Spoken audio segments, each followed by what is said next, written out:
De doctrina christiana is a theological text written by St. Augustine of Hippo. It consists of 4 books that describe how to interpret and teach the Scriptures. The first 3 of these books were published in 397 and the 4th added in 426. By writing this text, Augustine set 3 tasks for Christian teachers and preachers: to discover the truth in the contents of the Scriptures, to teach the truth from the Scriptures, and to defend scriptural truth when it was attacked. Historical context. Starting in 389 AD, the powerful application of faith to politics led Emperor Theodosius to issue a series of edicts against paganism that concluded in 391 with a law making pagan worship illegal. During the Golden Age of Athens, politics and man-made laws guided human conduct, and the city-state was viewed as a manifestation of the highest human values, giving rise to political philosophy. Christianity effected a change in the course of Western society, requiring a new cultural identity and a new educational curriculum. With this aim in mind, Emperor Justinian cut off all state funding to chairs of rhetoric, essentially bringing the explicitly pagan classical tradition to a close. The pagan classical heritage would from this time onward be viewed through the lens of Christianity, increasing the need for an approach to the teaching of Scripture that matched the sophistication of the classical inheritance. De doctrina christiana would provide the medieval world with the tool. Summary. Prologue. The prologue consists of a response to those who would resist Augustine's project of providing rules for interpretation of the Scriptures. Augustine outlines 3 possible objections, including those who do not understand his precepts, those who fail to make effective use of his teachings, and those who believe they are already prepared to interpret the Scriptures. To the first 2 types of critics, Augustine states that he cannot be held responsible for their inability to understand. He then addresses the 3rd type of critic, those who believe they are already able to interpret the Scriptures. If the claims are true, he acknowledges that they have received a great blessing. However, they must admit that language itself was learned from a human being, not directly from God. Therefore, God has created human beings to learn from one another, and we ought to learn with humility. All good teaching from human beings derives ultimately from God. The ability to understand obscurity is therefore both the gift of God and reinforced by human teaching. Book 1. Book 1 discusses enjoyment, use, interpretation, and the relation of various Christian doctrines to these concepts. Augustine begins with a discussion of the steps in the interpretive process, discovery of what is to be understood, and a way of teaching what has been discovered. He then expands upon the Platonic notion that there are things and signs. Signs are used to symbolize things, but are considered things themselves because they too represent meaning. They are given meaning through the repetition and propagation throughout society. Some things are to be enjoyed, and others are to be used. Things we enjoy are those we find good in themselves, and things we use are those that are good for the sake of something else. The only thing that is to be enjoyed is God. All other things, including other human beings, are to be used in relation to the proper end of enjoyment. To use something which is to be enjoyed or vice versa is to fail to love properly. The discussion of enjoyment and use leads to an extended reflection on motivation, word as flesh, and humanity as image of God. Book 1 concludes with a discussion of love, how humans ought to love God, how God's love is expressed in his use of humanity, and how people may appreciate God's love through the Scriptures, faith, and charity. Augustine also claims that those who think they understand the Scriptures, but do not interpret them to reflect charity and love, do not really understand them. Book 2. Book 2 discusses the types of unknown signs present in the world and defines each and presents methods for understanding the Scriptures. Obscure signs include unknown literal signs and unknown figurative signs. Unknown signs are those that have meanings that are unknown. Augustine says that a feature of the Scriptures is obscurity, and that obscurity is the result of sin. That is, God made the Scriptures obscure in order to motivate and challenge our fallen minds. Augustine claims there are 7 steps to wisdom in interpretation of the Scriptures: fear of God, holiness and faith, scientia, strength, good counsel, purity of heart, and then wisdom. He also distinguishes truth from logic, and argues that logic can lead to falsehood. He declares that it is better to have truth than logic. Augustine argues that committing the Scriptures to memory is critical to understanding. Once the reader is familiar with the language of Scripture, it is possible for him to try to untangle sections that are obscure. He also emphasizes studying the Scriptures in their original languages to avoid the problems of imperfect and divergent translations. Throughout Book 2, Augustine stresses the importance of method as well as virtue for attaining wisdom through the Scriptures. He analyzes sources of knowledge, reason, and eloquence as well as charity and humility. Book 3 discusses how to interpret ambiguous literal and ambiguous figurative signs. Ambiguous signs are those whose meaning is unclear or confused. He suggests first determining things from signs. Then, once the distinction is made, understand the literal meaning of the text. Determining if there is a deeper meaning in the text can be done by recognizing a different, more figurative mode of writing. This may show that the things are also signs of something else.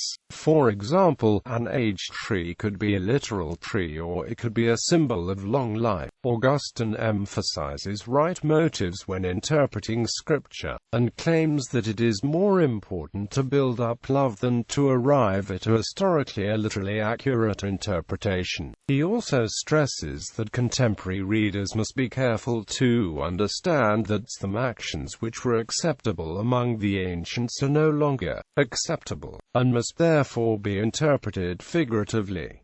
Understanding tropes such as irony and antiphrasis will also be beneficial for interpretation. The final section of Book 3 is one of Augustine's late additions to the work, consisting of Tychonius's 7 rules for interpreting Scripture: the Lord and his body, the twofold division of the body of the Lord, the promises and the law, species and genus, times, recapitulation, and the devil and his body.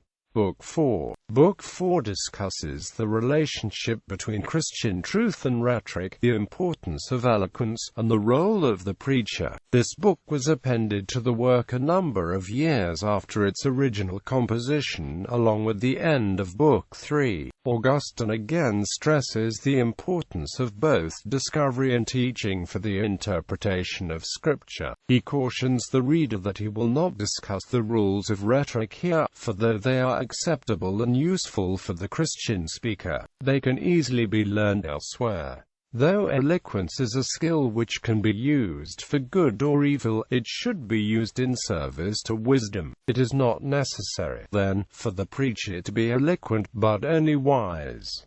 Nonetheless, eloquence can enhance one's ability to teach wisdom. The proper goal of rhetoric should thus be to teach wisdom by the use of eloquence. Augustine then analyzes the relationship between eloquence and teaching, including various stylistic points, a discussion of inspiration, and the claim that eloquence and teaching are both to be valued. Drawing on Cicero, Augustine outlines 3 types of style: subdued style, moderate style, and grand style, and discusses the proper context for each. The use of these styles must be determined by subject matter as well as the audience. Finally, Augustine concludes by considering the importance of the preacher's life, which is more important than eloquence for persuading the audience.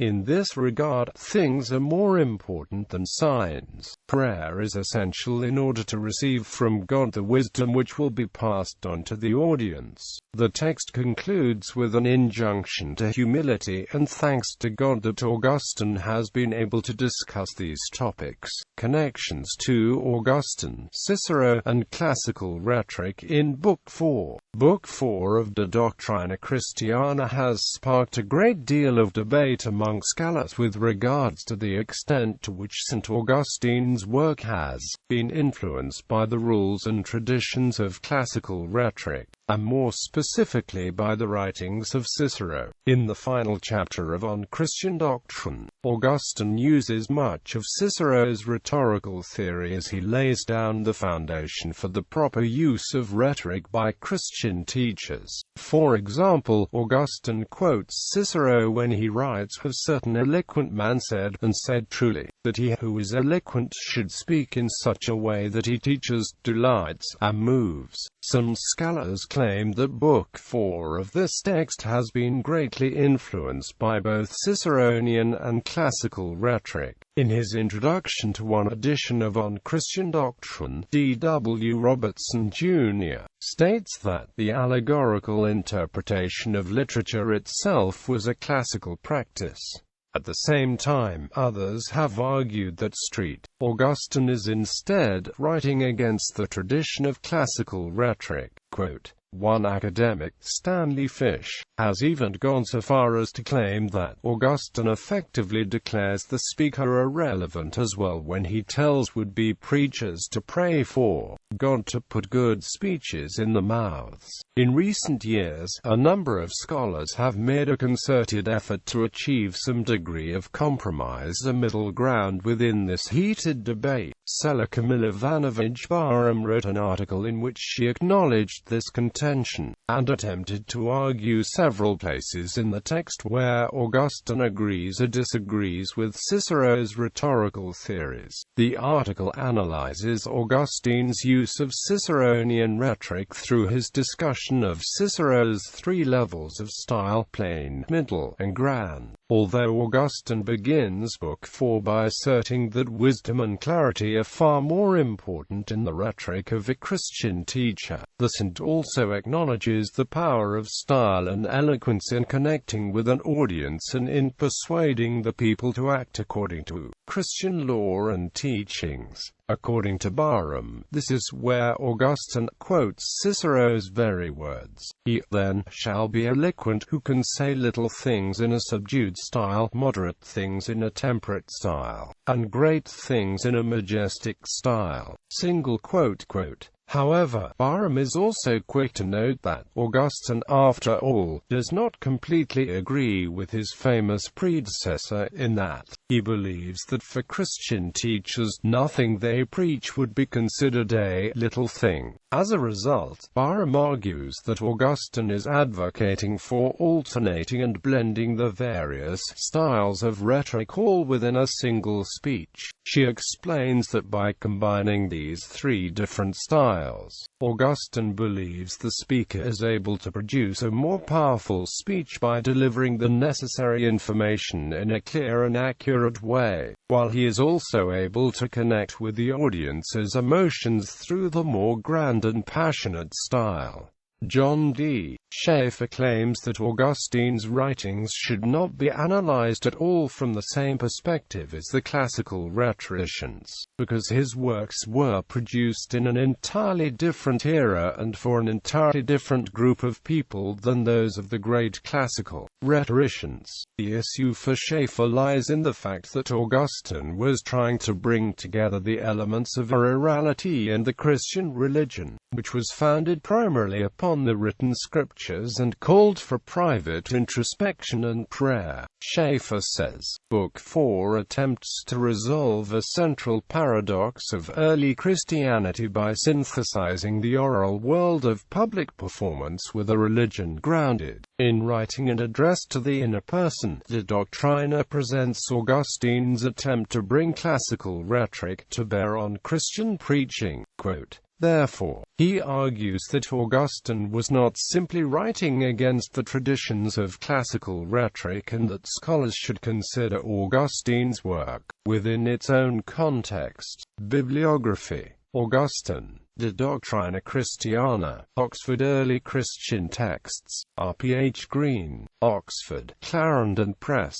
ISBN 0198263341. On the Christian Doctrine, Transl. By J. F. Shaw, in St. Augustine, City of God and Christian Doctrine, Select Library of Nicene and Post-Nicene Fathers of the Christian Church, Edinburgh, T. and Amp. T. Clark, Wu, B. Hoon. Augustine's Hermeneutics and Homiletics in De Doctrina Christiana. Journal of Christian Philosophy, 17 to 97-117.